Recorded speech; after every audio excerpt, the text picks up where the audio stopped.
मला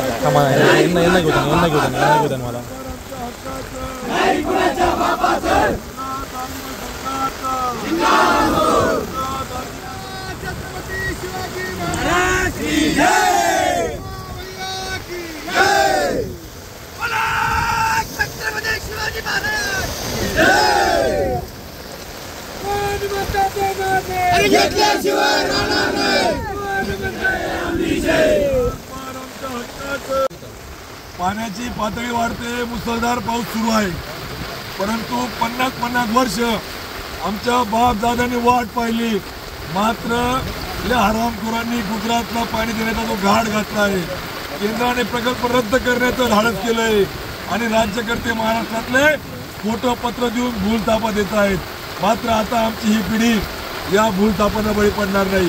आमच्या हक्काचं नार पारचं पाणी आता गुजरातला वाहून जातंय. हे पाणी आमच्या खोऱ्यामध्ये आलं पाहिजे आणि म्हणून शाश्वत आमच्या हक्काचं पाणी मिळालं पाहिजे की ज्यावर 2.5 लाख एकर जमीन ओलिताखाली येणारी वितरण व्यवस्था आहे. 22 टीएमसीचं धरण 54 वर्षात फक्त 10 वेळेस भरलं. कसं मन्याडचं खोरं जिवंत राहील, कसं आमचं पांजण डावा कालवा जिवंत राहील, कसं आमचं दामदा उजवा डाव्या कालव्याला पाणी येईल, कसं आमच्या पाचोऱ्यापासून पुढच्या कालव्याला पाणी येईल.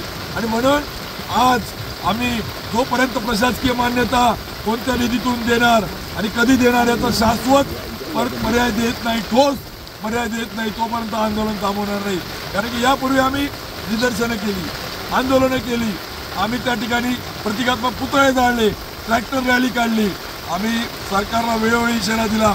मात्र गेंड्याच्या कातडीचं गुजरातच्या पोटचं हरामखोरांचं हे सरकार गांभीर्याने घ्यायला तयार नाही. आणि म्हणून हे आंदोलन आम्ही या ठिकाणी चालू ठेवणार जोपर्यंत आम्हाला प्रशासन, मंत्री महोदय, सचिव शाश्वत कोणत्या निधीतून कधी प्रशासकीय मान्यता देणार याचं ठोस उत्तर देत नाही, तोपर्यंत हे आंदोलन थांबणार.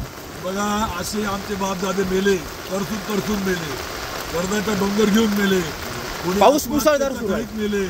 आणि मग त्या ठिकाणी त्या पद्धतीने मरण्यापेक्षा संघर्ष करत मरण आलं तरी आम्हाला चालेल. आम्ही मरण्याला घाबरत नाही. आमच्या गिरणा खोऱ्यासाठी आम्ही त्या ठिकाणी ठरवलंय की आता थांबणे नाही.